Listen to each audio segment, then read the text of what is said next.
If you could peel back the golden sands of Egypt, you'd find not just the remains of an ancient civilization, but questions. Endless, haunting questions. Beneath the towering pyramids, the shattered temples, and the eternal gaze of the Sphinx lies a past that refuses to reveal all its secrets. Tonight, we journey not only through ruins and relics, but into mysteries so profound that even the greatest minds in history have stood before them in awe and confusion. Mysteries that whisper of lost knowledge, forgotten technology, and truth so strange they challenge the limits of our understanding. Imagine vast labyrinths hidden beneath the earth, tombs said to hold the keys to the afterlife, and ancient devices hinting at sciences far ahead of their time. Imagine warnings carved into stone by hands that lived thousands of years before history itself began. As you listen, let your imagination drift through the endless desert. Feel the cool air of forgotten chambers and hear the wind that has carried these secrets for millennia. But beware, once you step into this world of ancient enigmas, it may never truly leave you. Some mysteries, after all, are not meant to be solved, only experienced.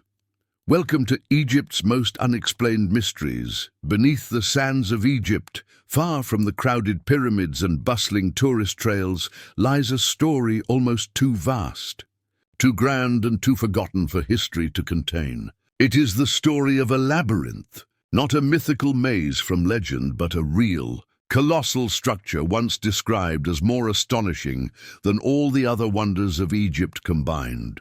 The first and most vivid account comes from the Greek historian Herodotus. Writing in the 5th century BCE, he had marveled at the pyramids, the temples, and the monuments of Thebes. But when he saw the labyrinth near the ancient city of Crocodilopolis, modern-day Hawara, he declared it more awe-inspiring than anything else he had encountered.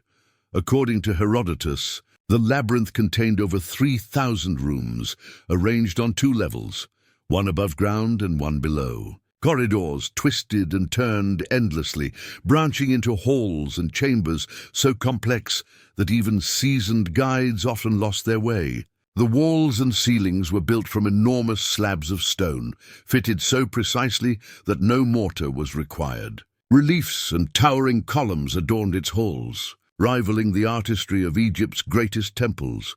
Beneath the structure lay the tombs of kings and sacred crocodiles, sealed away from all but the high priests. Centuries later, both Strabo and Pliny the Elder confirmed the labyrinth's existence, describing it as more like a city than a single building, a staggering architectural marvel that dwarfed imagination itself.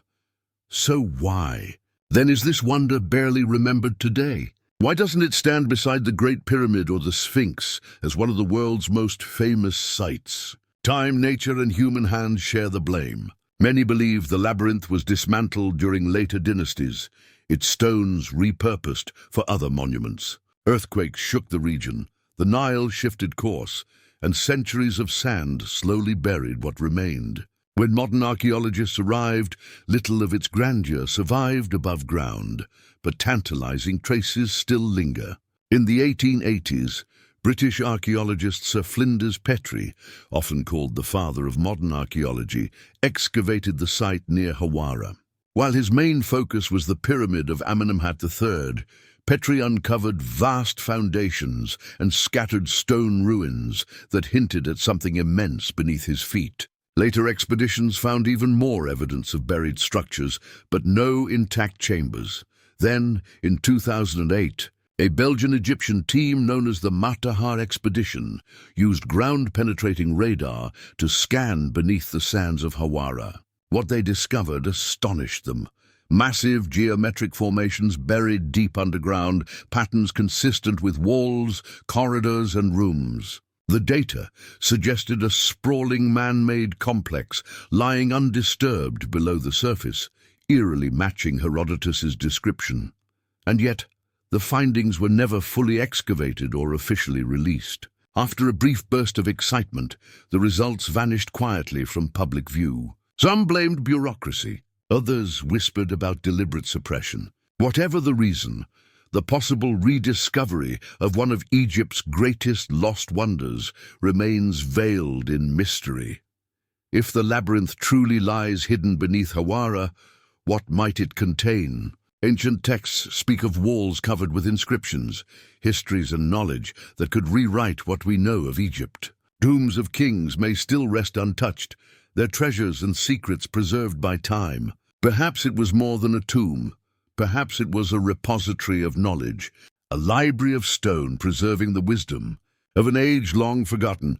Some even believe the labyrinth was designed to protect knowledge, inherited from a civilization older than Egypt itself, a remnant of a golden age destroyed by cataclysm, like the legends of Atlantis. These theories stretch beyond accepted history, but with so little excavation and so many unanswered questions, imagination finds fertile ground. For now, the labyrinth remains what it has always been, a whisper beneath the sands, an ancient promise just beyond reach. It reminds us that even in a land as studied as Egypt, the greatest secrets may still lie buried, waiting for those bold enough to uncover them.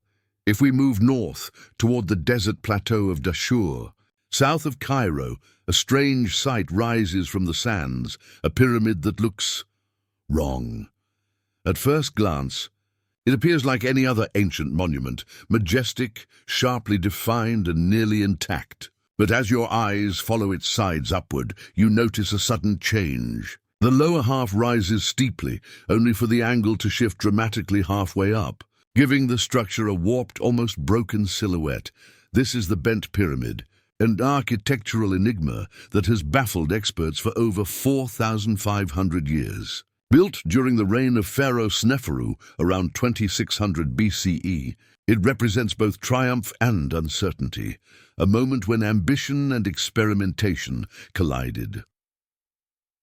Sneferu was not a ruler content with mediocrity. He sought to transform Egypt's step pyramids into smooth, gleaming monuments that would endure for eternity. Under his reign, pyramid building evolved from crude prototypes to near perfection. He was, in many ways, the true father of the Pyramid Age, the visionary who made the Great Pyramid of Giza possible. But ambition can be dangerous. The bent pyramid's unusual shape tells a story of risk and adaptation. Initially built at a steep 54-degree angle, the structure began to show cracks as it rose higher. Fearing collapse, engineers altered the slope midway through construction to a gentler 43 degrees, saving the monument but leaving it forever marked by its flaw. The result is haunting, a pyramid that seems to bow under the weight of its own daring, a monument frozen at the precise moment human innovation met its limits. Even today, the bent pyramid remains one of Egypt's best-preserved pyramids, with much of its original limestone casing still intact. It stands as a testament to both the genius and fallibility of the ancient Egyptians, a monument to trial, error, and resilience in pursuit of immortality.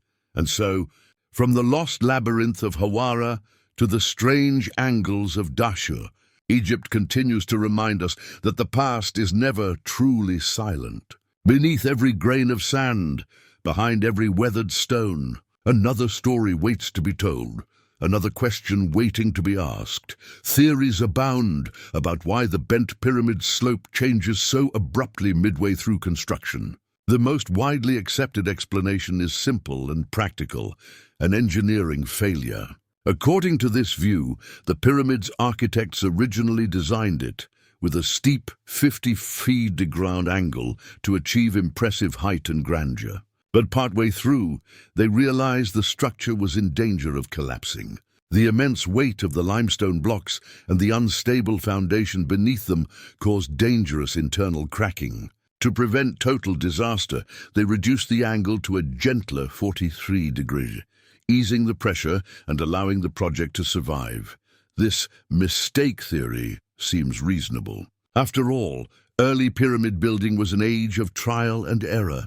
Engineers were learning by doing, testing how far stone could be pushed before it rebelled. The collapsed pyramid at Meidum, likely an earlier experiment gone wrong, stands as a grim reminder of the risks of ambition without structural mastery.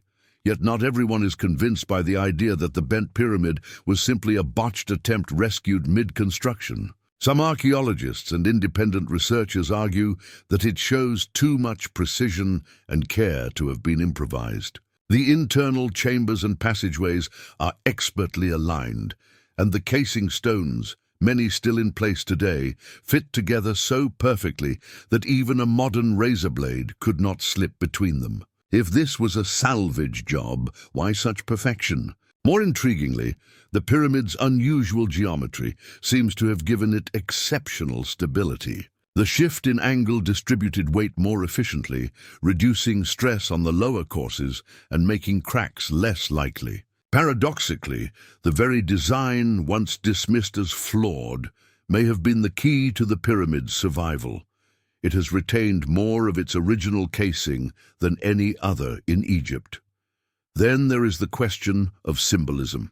In Egypt, form and function were never separate. Every monumental structure was an act of theology rendered in stone. The pyramid's shape symbolized the primordial mound, the sacred rise of land emerging from the waters of chaos, the beginning of creation itself. Could the bent pyramid's dual slope be a deliberate spiritual metaphor? Some believe the change represents the path of the sun, rising steeply in the morning sky before curving gently toward the horizon, an architectural hymn to rebirth and cosmic balance. Others see in it the duality of existence, life and death, earth and heaven, human and divine, brought together in a single breathtaking monument. A few even venture into more speculative territory, suggesting that the pyramid's strange shape and acoustics were no accident, that it was designed as a resonance chamber, meant to amplify sound or vibrational energy. The internal chambers, perfectly shaped and positioned, might have been tuned like instruments to channel frequencies for ritual or technological purposes. Mainstream Egyptology dismisses such theories, but the fact remains, no explanation fully satisfies the mystery. As you walk through the bent pyramid's narrow passages, the air cool and ancient, it's impossible not to feel the presence of minds that dared to dream on a scale that defies comprehension. Were they correcting a failure or creating something far greater than we understand? The answer lies buried in the silence of its chambers, sealed behind 4,500 years of stone and sand, and yet the pyramid still speaks. It whispers through its endurance. Even now, under the relentless desert sun, it stands intact, a survivor of ages, its meaning just out of reach. Perhaps that is its truest legacy, not an accident, but an invitation to wonder. In recent decades, modern science has turned its gaze on the bent pyramid, probing its secrets without laying a single chisel on its walls. Using infrared thermography, 3D laser scanning, and even cosmic ray muon imaging, researchers have begun to peer into its hidden heart. What they've found only deepens the mystery. Inside, the pyramid contains not one, but two large chambers, each built at different levels and connected by tight, sloping passageways. This is highly unusual. Most pyramids, such as Khufu's Great Pyramid, have a single main burial chamber, or a few smaller ones clustered together. Why then would Sneferu's engineers create two vast separate spaces within a single monument? One theory sees this duality as symbolic of the pharaoh's journey through the afterlife, from death to resurrection, from the realm of Osiris, god of the underworld, to the celestial domain of Ra, the sun god. The lower chamber, sunk deep in the pyramid's base, might represent the tomb and the descent into darkness. The upper chamber, nearer to the sky, the rebirth into light. Others propose a more practical explanation. The bent pyramid may have been an experimental prototype, a testing ground for ideas that would later culminate in perfection at Giza. Under Sneferu's rule, Egyptian engineers pushed architecture to its limits, refining methods for internal supports, weight distribution, and alignment. The bent pyramid, then, could have been the laboratory that birthed the golden age of pyramid construction. Even the surrounding structures raise questions. A satellite pyramid, built nearby, is unusually large and meticulously designed. Such secondary pyramids often symbolize the pharaoh's spiritual double, or K. But this one's scale suggests it might have had a more profound purpose, perhaps as a ritual temple, an alternate tomb, or even a vault for sacred knowledge. The bent pyramid's alignments are another marvel. Despite its strange shape, it is oriented with astonishing precision, within fractions of a degree of true north. How did engineers 45 centuries ago achieve such accuracy without modern instruments? What compelled them to perfect every detail of a structure supposedly marred by failure? And if this was a mistake, why does its influence echo so clearly in later monuments? The Great Pyramid of Giza, commissioned by Sneferu's son Khufu, appears to embody every lesson learned at Dashur. Its internal chambers, inclined corridors, and balanced mass reflect the culmination of experiments begun in the bent pyramid's stone bones. In this way, the bent pyramid becomes something greater than an architectural curiosity. It is the turning point of an era, the crucible from which the Pyramid Age was forged, a bridge between imperfection and immortality. But there is another possibility, one that transcends engineering. Perhaps the bent pyramid was meant to puzzle us. Ancient Egypt was a civilization that spoke in layers, where every shape, every shadow carried meaning. Maybe this pyramid's very ambiguity was its purpose, a challenge to the living to question, to interpret, to see beyond the obvious. Because what better symbol of human striving could exist than this? A monument that soars toward the heavens, falters, adjusts, and yet endures, unchanged by time, unbroken by failure. As dusk falls over Dashur, the pyramid glows in the desert twilight, its slanted silhouette cutting a jagged horizon against the stars. It stands there enigmatic and eternal, a question carved into stone. And perhaps that is its truest message. Not all mysteries are meant to be solved. Some exist to remind us of the boundless reach of human imagination. Beneath the blazing Egyptian sun, among the rose-hued granite cliffs of Aswan, lies another riddle carved in stone, the unfinished obelisk.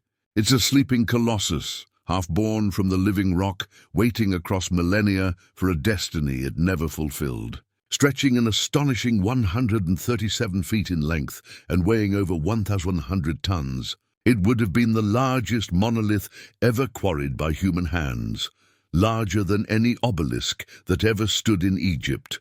Why, then, was it abandoned?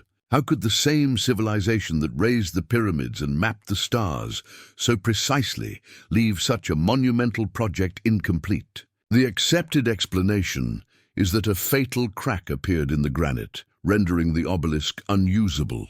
Once the flaw was discovered, the workers simply walked away. But as you stand in that silent quarry, surrounded by red cliffs and scattered dolerite stones, that simple answer feels insufficient. The unfinished obelisk reveals a challenge that defies modern logic. How would the Egyptians, armed only with copper tools and stone pounders, have carved, lifted, and transported a single block weighing more than 1,000 tons? Even with today's cranes and machinery, it would be a staggering engineering feat. The quarry walls bear the marks of ancient labor, yet they are eerily precise. The obelisk's sides are straight, its surface is smooth, suggesting not brute force but methodical precision.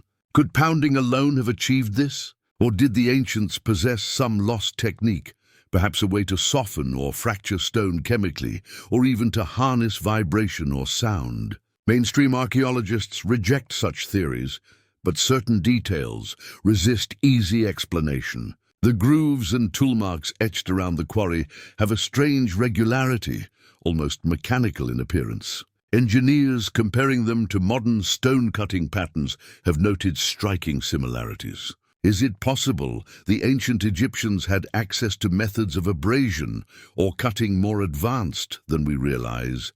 Methods now forgotten to time. Whatever the truth, the unfinished obelisk remains one of the most haunting sights in Egypt. It embodies both the grandeur and the limits of human ambition. In its silence, it speaks of a moment when dream exceeded possibility, a reminder that progress often comes through failure. As twilight falls over Aswan, the granite deepens to purple under the fading light. The obelisk lies still, half-carved, half-born, a frozen testament to a civilization that never stopped reaching for the impossible. And like the bent pyramid, it whispers a challenge across the ages, to look closer, to question deeper, and to wonder endlessly at the mysteries our ancestors left behind. The slow erosion of time has swallowed countless innovations, leaving only fragments of what once was. Entire arts, sciences, and technologies have vanished into history's dust. What if ancient Egypt, at the height of its power, achieved fleeting moments of technical brilliance, bursts of mastery that later generations could never reproduce? What if the unfinished obelisk at Aswan was not merely a pharaoh's failed ambition, but the final echo of a lost art, an art that vanished forever when its craftsmen laid down their tools? Beyond the question of how such colossal monuments were quarried or moved lies a deeper mystery: why they were built at all. Obelisks were not decorative. They were cosmic instruments, symbols of creation itself. In Egyptian cosmology, they represented the primordial mound, the first piece of land to rise from the waters of chaos at the dawn of time. Their tips, often capped in gold or electrum, caught the first rays of the sun god Ra, channeling divine light into the mortal world. To raise an obelisk was to recreate the act of creation, to bridge heaven and earth. Seen in this light, the unfinished obelisk's silent form takes on tragic grandeur. It is not just an abandoned project, but a cosmic interruption, a bridge between the mortal and divine left incomplete. A monument that was meant to pierce the heavens lies trapped in the rock, its purpose unfulfilled, a dream of eternity broken mid-birth. Some have gone further, suggesting that the Egyptians' true intent with their obelisks was not purely symbolic. These towering shafts of granite may have been more than markers of worship. They may have been conduits of energy designed to harness and focus natural or cosmic forces. There is no direct scientific proof for such theories, yet the Egyptians' meticulous alignments, their obsession with proportion, and their reverence for the obelisk's form hint that these monuments played a deeper, perhaps energetic role in their worldview. If so, the unfinished obelisk may represent the uncompleted key to a forgotten science, one that once sought to merge the material and the divine.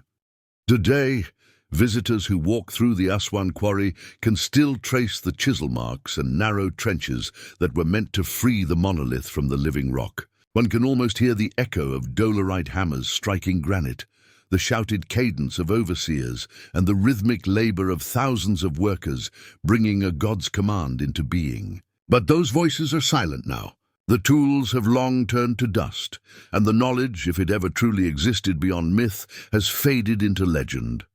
All that remains is the sleeping giant itself, half-born, half-forgotten, its smooth sides catching the desert sun. It whispers across the ages of a time when humanity reached higher than it could sustain, and then forgot how it had done so.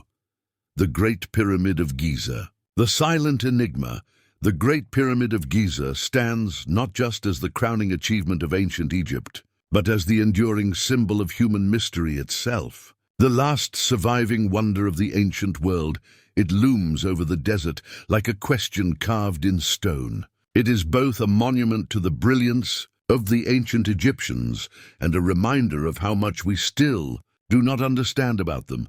Built for the pharaoh Khufu, known to the Greeks as Cheops, the pyramid has long been considered his eternal resting place. Its core design seems deceptively simple, a massive limestone structure containing 3 known chambers: the king's chamber, the queen's chamber, and a subterranean chamber, all connected by narrow, perfectly aligned passageways. For centuries, scholars believed this was all there was to know, yet as technology advanced, that assumption began to crumble. Scans, sensors, and probes have revealed hints of hidden voids, mysterious spaces deep within the pyramid that no human has seen for over 4,000 years. The first clues emerged in the 19th century, when explorers discovered thin shafts leading from the king's and queen's chambers to the pyramid's exterior. Too small for a person to pass through, these shafts were initially dismissed as air vents or construction quirks. But their precision and orientation suggested something far more deliberate, perhaps alignments with specific stars or symbolic pathways for the pharaoh's soul.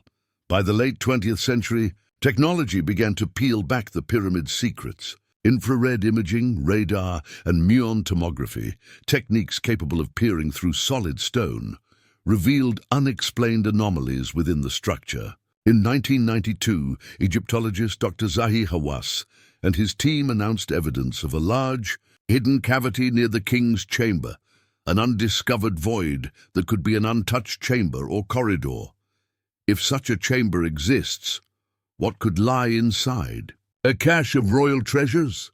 Sacred relics? Or perhaps something even more profound? A hidden record of ancient knowledge, sealed away by a civilization determined to guard its greatest truths. The Great Pyramid is a masterpiece of engineering precision. Its base covers 13 acres, its sides align almost perfectly with the 4 cardinal directions, and its slope mirrors key celestial and mathematical constants. Some blocks weigh as much as 80 tons, yet they were placed with tolerances of less than a millimeter. How did the builders achieve such perfection without modern tools? And why would they go to such extraordinary lengths unless every detail served a higher purpose? To some researchers, the answer lies in the pyramid's spiritual function. Far from a mere tomb, it may have been conceived as a cosmic gateway, a bridge between the human and the divine, designed to guide the pharaoh's soul to the stars. The hidden chambers in this view were not for storing treasures, but for holding sacred relics, scrolls, or devices meant to aid the king's passage into eternity. Others take the idea even further. The pyramid's precise geometry, alignment with stellar constellations, and resonance properties have inspired theories that it functioned as an energy structure, a kind of ancient machine that harnessed the Earth's natural forces or celestial radiation. To them, the hidden voids could be part of this greater mechanism, components of a design we no longer understand. In 2017, an international team from Egypt, France, and Japan used cosmic ray muon detection to map the pyramid's internal density. Their findings confirmed the existence of a large void above the Grand Gallery, an empty space roughly 30 meters long. Its purpose remains unknown. Was it an architectural necessity, a ritual chamber, or something entirely different? The discovery reignited debate across the world. Some Egyptologists urged caution, interpreting it as a structural cavity. Others saw it as the strongest evidence yet of secret chambers, rooms that could rewrite history if ever entered. Why, after all, would the ancient Egyptians hide rooms within the pyramid so thoroughly that even modern science struggles to find them? Were they protecting sacred objects or knowledge itself? For the Egyptians, death was not an end, but a journey through transformation. The pharaoh was a god in life and sought to remain one in death. The pyramid, aligned with the stars and anchored to the earth, embodied that ascent. The lower chambers may have symbolized the realm of Osiris, the god of the underworld, while the upper spaces pointed toward the heavens, representing rebirth under the sun, god Ra. Some researchers even suggest that the hidden rooms mark stages of spiritual evolution, thresholds through which the soul would pass, each one a symbolic trial on its way to divine union. The chambers were concealed not to guard treasure, but to protect the sacred process itself, the invisible journey from mortality to immortality. And yet, the questions multiply.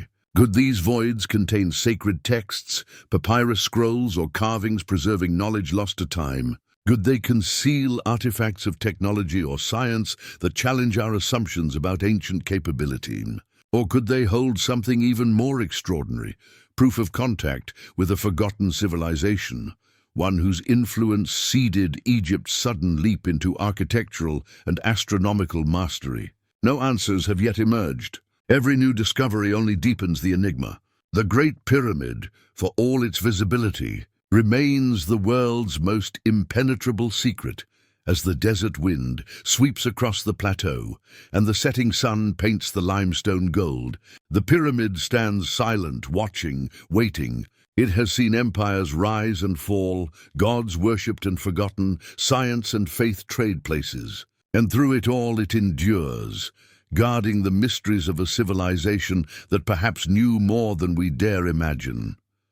Some secrets, it seems, are written not to be read, but to be remembered. The Great Pyramid is one of them, a riddle of stone whispering across eternity, daring us to ask the oldest question of all: what have we forgotten? No matter how much we uncover about this magnificent structure, the Great Pyramid of Giza refuses to give up all its secrets. Each discovery only deepens the mystery, drawing us further into its timeless silence. Researchers and explorers from every generation return to it with the same burning question: what still lies hidden inside? And though modern science has brought us closer than ever before, the Great Pyramid remains what it has always been, an eternal symbol of the unknown, its hidden chambers waiting patiently for the moment when humanity is ready or worthy to unlock them. The Great Sphinx of Giza, guardian of forgotten ages, standing sentinel on the Giza Plateau. The Great Sphinx of Giza is as haunting as it is majestic. With the body of a lion and the face of a pharaoh, it gazes eastward toward the rising sun, as though keeping watch over the sands of time itself. Carved directly from the bedrock, the Sphinx has inspired reverence and confusion for thousands of years. Who built it? When? And why does it seem older, much older, than the civilization that surrounds it? The Sphinx's most puzzling feature lies not in its symmetry or colossal size, but in the erosion that scars its surface. For centuries, scholars assumed it was built around 4,500 years ago, during the reign of Pharaoh Khafre, the supposed builder of the Second Pyramid of Giza. Yet in the late 20th century, a quiet revolution began when Dr. Robert Schoch, a geologist from Boston University, studied the Sphinx with a scientist's eye rather than an archaeologist's. Assumptions. What he found changed everything. Schoch concluded that the deep vertical grooves and rounded fissures covering the Sphinx's body could not have been formed by wind and sand, the natural erosive forces of the desert. Instead, he identified patterns of water erosion, the kind produced by prolonged rainfall and flowing water. This revelation suggested something extraordinary. The Sphinx must have stood in an era when Egypt's climate was humid and wet, a world utterly unlike the desert we know today. If Schoch's findings were correct, the Sphinx could predate the pharaohs by thousands of years, perhaps built at the end of the last ice age, between 10,000 and 12,000 years ago, when heavy rains still swept across northern Africa. That would make the Sphinx not a monument of Egypt's old kingdom, but a relic from an age before recorded history, an age whose builders have vanished. The implications were staggering. If true, the Sphinx was evidence of a lost civilization, one capable of quarrying, sculpting, and aligning a 70-meter-long monument with astronomical precision. Mainstream Egyptologists, of course, pushed back. They argued that no evidence existed of such an early civilization in Egypt, that the Sphinx must be Khafre's creation, and that the erosion was caused by wind, sand, or fluctuations in groundwater. But Schoch's findings could not be dismissed so easily. The Sphinx's lower enclosure walls, shielded from the harsh desert winds, show the deepest water-weathering marks, while nearby structures carved from the same limestone display none of these patterns. How could this be explained if the Sphinx were merely 4,500 years old? The question led to even more startling theories. Some researchers suggested that the Sphinx's erosion was the legacy of a great flood, Perhaps the same global cataclysm described in ancient myths from Mesopotamia, India, and the Bible. Could the Sphinx be one of the few survivors of a world-changing event, its body bearing the scars of water that once covered the plateau? If so, who carved it? One possibility is that the Sphinx was built by a pre-Egyptian civilization, an advanced society that existed long before the rise of the dynasties. This lost culture, sometimes referred to as the proto-civilization, or even the remnants of Atlantis, might have possessed astronomical and engineering knowledge far beyond what traditional history allows. Their monument to eternity may have survived the cataclysms that erased them, only to be adopted thousands of years later by the pharaohs of Egypt, who reshaped and reinterpreted it within their own belief system. The evidence beneath the surface, the Sphinx's body, tells a geological story, but the sky above it tells another. Both the Sphinx and the Great Pyramid are aligned with astonishing accuracy to the cardinal points. The Sphinx faces directly east, greeting the sun at the spring equinox, when day and night are perfectly balanced. Some researchers have pointed out a remarkable coincidence, or perhaps a clue. The Sphinx, shaped like a lion, faces the horizon where the constellation Leo rose around 10,500 BCE. Could this alignment be intentional? If so, it places the Sphinx's construction in the age of Leo, over 12,000 years ago, precisely the period when the rains that shaped its erosion would have fallen. In this view, the Sphinx was not merely a statue, but a celestial marker, a monument linking the earth to the heavens, built by a civilization whose knowledge of astronomy rivaled or even surpassed that of the ancient Egyptians. The absence of any mention of the Sphinx in Egypt's earliest religious or historical texts only deepens the mystery. The pyramid texts, among the oldest sacred writings in existence, speak in great detail of gods, kings, and the afterlife, but not of the Sphinx. How could such an enormous monument, one of the most striking structures on the Giza Plateau, go unmentioned? Was it so ancient that its origin had already been forgotten by the time the pyramids were built?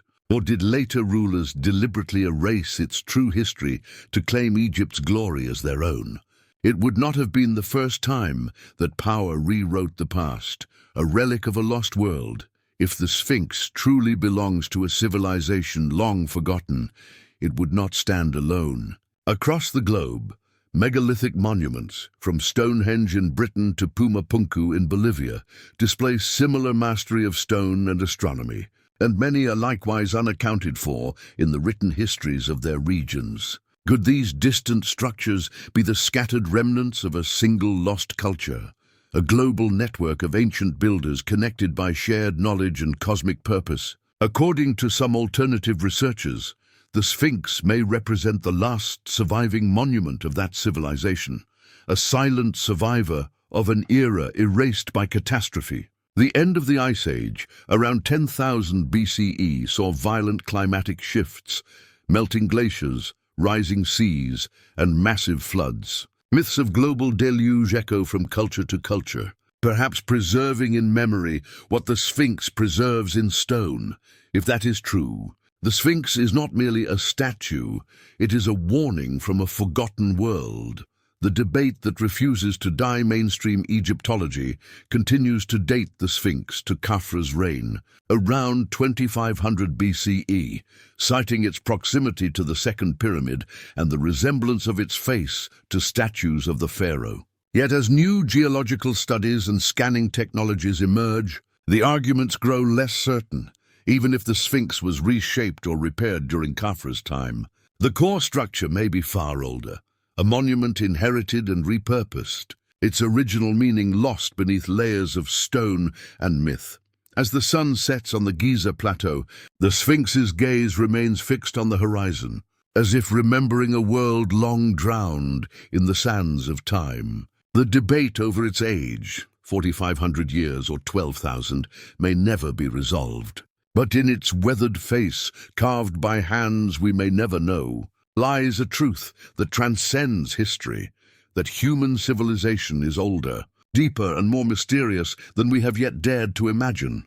And so, the Sphinx endures, half lion, half god, and wholly unknowable, a guardian of forgotten ages, watching in silence as the winds erase and reveal the story of humanity again and again, from the unmistakable traces of water erosion to its celestial alignment and whispers of a lost civilization. The Sphinx stands as a timeless witness to mysteries we have yet to unravel. Perhaps one day, new discoveries will reveal its true age and purpose. Until then, it remains an enigma carved in stone, a sentinel guarding secrets from a forgotten world. And as we close this chapter, one question lingers. What if the Sphinx is not simply an emblem of ancient Egypt, but the last surviving relic of a civilization erased by time? The possibilities stretch endlessly, and the mystery endures, drawing us ever closer to the truth that still hides beneath the sands. Hidden deep beneath Egypt's sands lies another riddle, the tomb of Osiris. Discovered in the 1990s near the Giza Plateau, its existence sent ripples through the world of archaeology. Some called it another royal tomb, but others saw something far greater, a possible gateway to the afterlife, a bridge between the realm of the living and the dead. Named for Osiris, god of resurrection and judge of souls, this tomb seemed less a burial place and more a symbolic portal, a sacred passage meant to echo the soul's journey beyond death. The tomb's layout is extraordinary. Long descending corridors and submerged chambers cut deep into the rock, their walls etched with strange markings and signs of ancient ritual. At its heart lies a stone altar surrounded by niches and pits, perhaps used for offerings or ceremonies invoking Osiris himself. To the ancient Egyptians, he was the divine ruler of the underworld, the god who weighed every soul's worthiness for eternal life. His mythology revolved around death, dismemberment, and rebirth, ideas that shaped Egypt's most enduring spiritual beliefs. It is fitting, then, that a structure bearing his name would be found hidden beneath Giza, the very ground where the pyramids rise like stairways to eternity. The tomb's orientation has also raised questions. Some believe its position aligns with key stars or celestial pathways, mirroring the Egyptians' conviction that the soul's ascent after death was guided by the heavens. The architecture itself seems to embody a spiritual roadmap.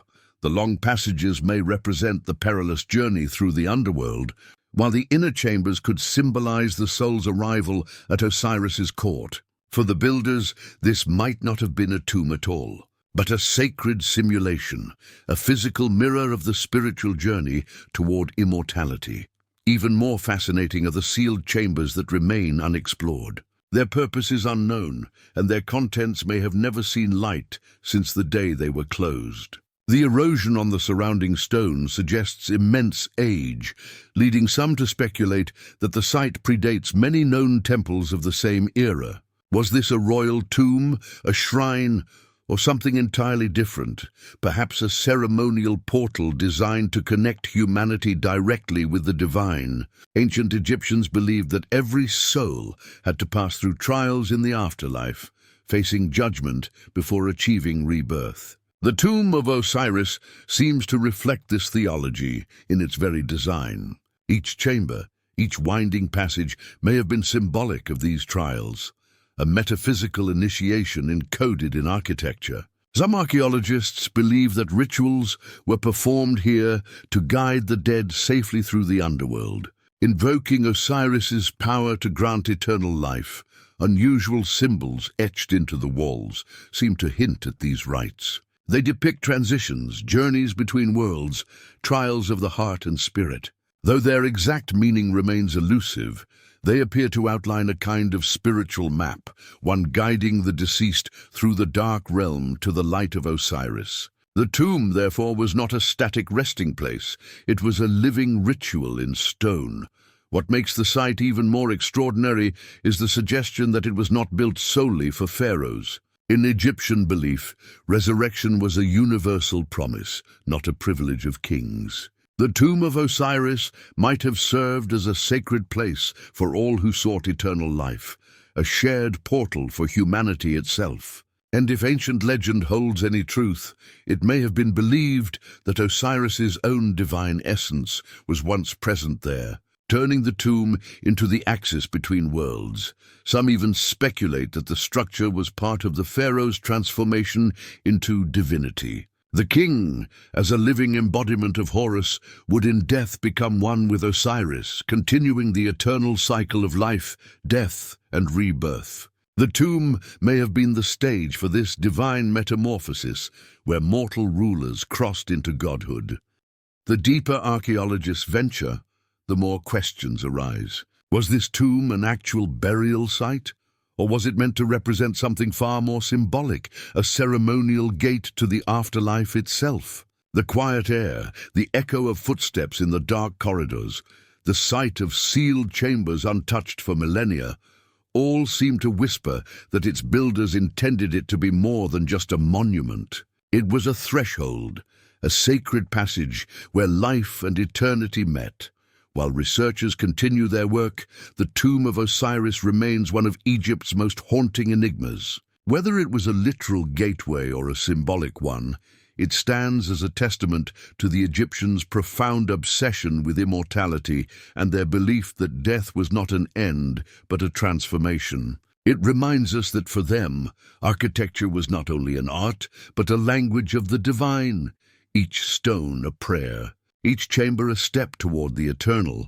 Almost a century before this discovery, another artifact would challenge our understanding of ancient Egypt in a different way. In 1898, archaeologist Walter Emery unearthed a small limestone figure in the necropolis of Saqqara. At first glance, it seemed simple enough. A carved bird, delicate and aged, perhaps a child's toy or a ceremonial token. Yet the longer experts studied it, the stranger it became.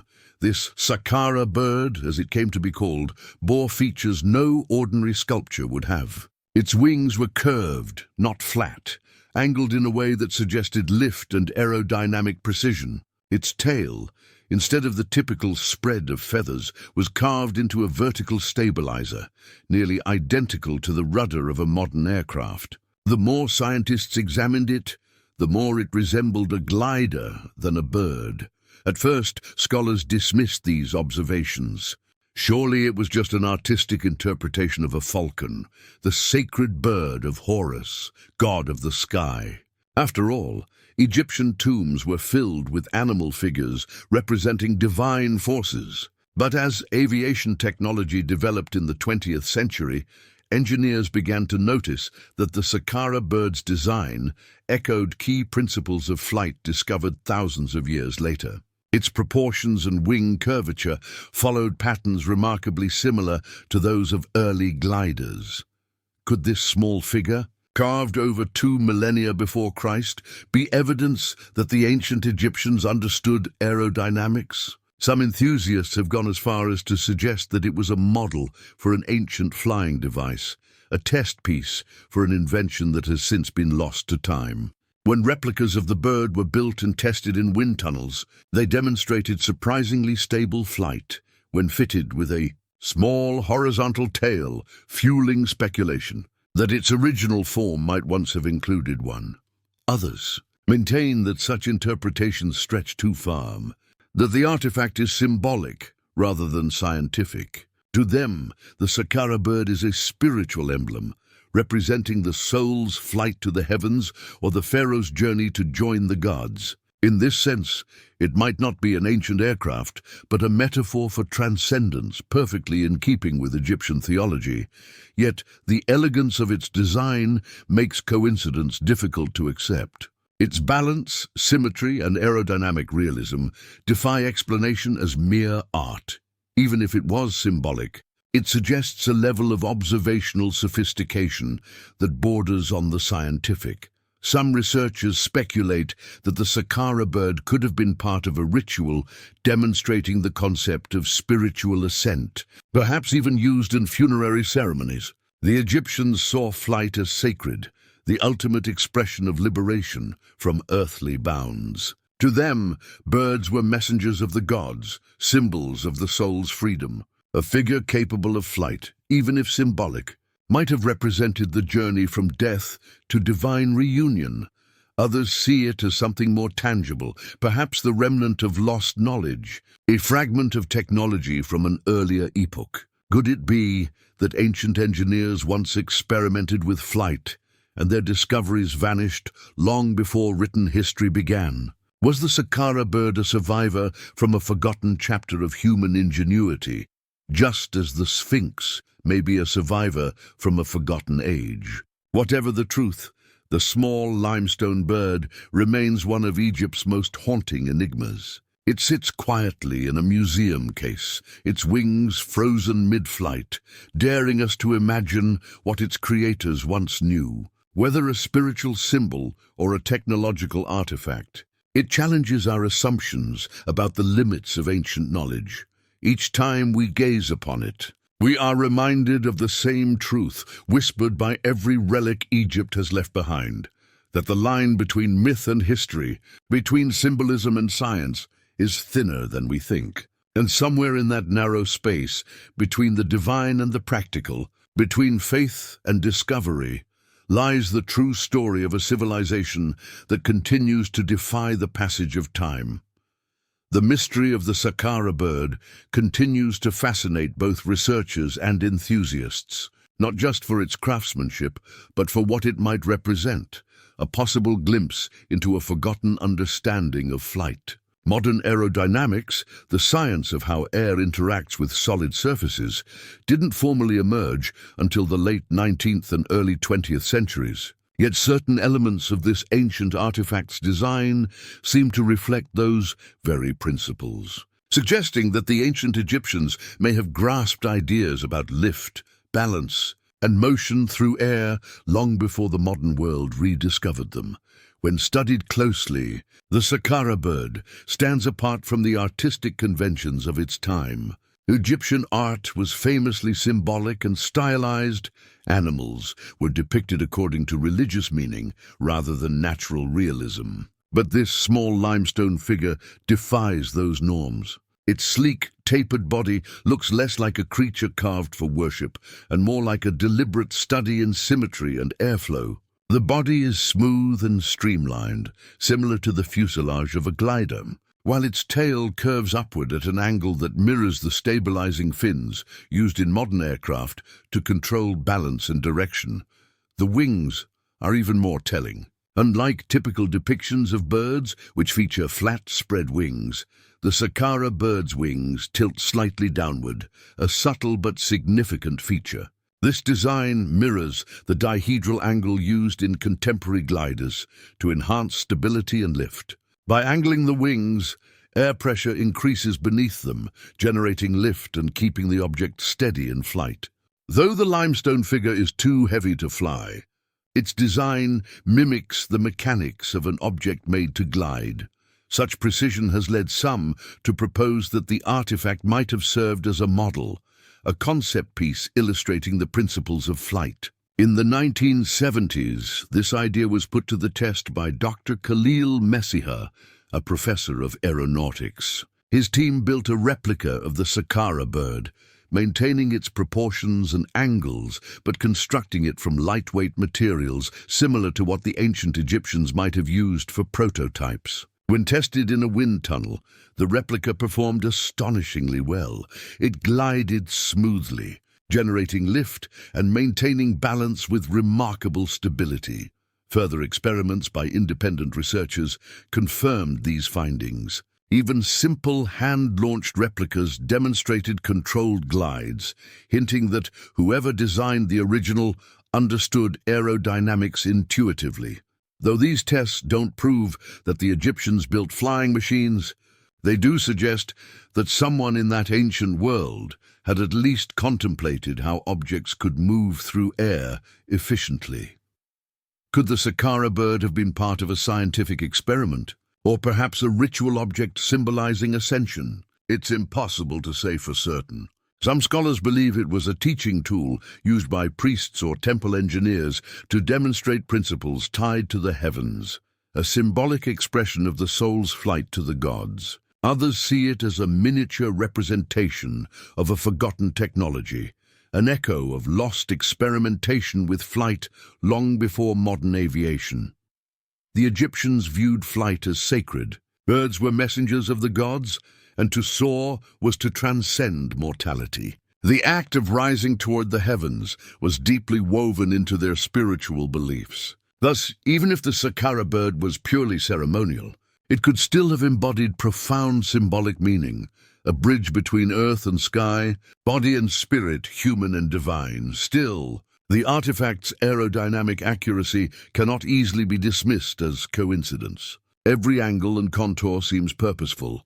The proportions of its wings, the curvature of its body, and the upward tilt of its tail suggest an understanding of balance and motion that goes far beyond mere artistry. Whether by scientific reasoning or spiritual intuition, the designer of the Saqqara bird created something that speaks the universal language of flight. Some theorists go further, proposing that it might represent a fragment of forgotten knowledge, a surviving relic from a civilization whose technological achievements were later lost to history. They argue that Egypt's ancient priests, engineers, or astronomers may have preserved fragments of advanced understanding passed down from an earlier, now-vanished culture. Whatever its origins, the Saqqara bird challenges our perception of ancient civilizations. It blurs the boundaries between mythology and engineering, between faith and science. Even if it was never meant to fly, it captures an idea that defines humanity itself, the desire to rise beyond the limits of the earth and touch the unknown. Decades after its discovery, the Saqqara bird remains one of Egypt's most provocative enigmas, quietly perched in its museum case, its wings forever poised for flight. It asks questions that still hang unanswered in the air. Did the ancient Egyptians experiment with flight? Did they understand aerodynamics before the rest of the world? Or did they simply, through artistry and devotion, capture in stone the dream of soaring toward eternity? As investigations continue, each new study adds a layer to the mystery. Perhaps one day, further discoveries will reveal whether the Saqqara bird was a symbolic masterpiece or the echo of a long-lost science. Until then, it remains what it has always been, a small, silent messenger from the past, carrying within its curved wings the eternal human longing to ascend toward the sky.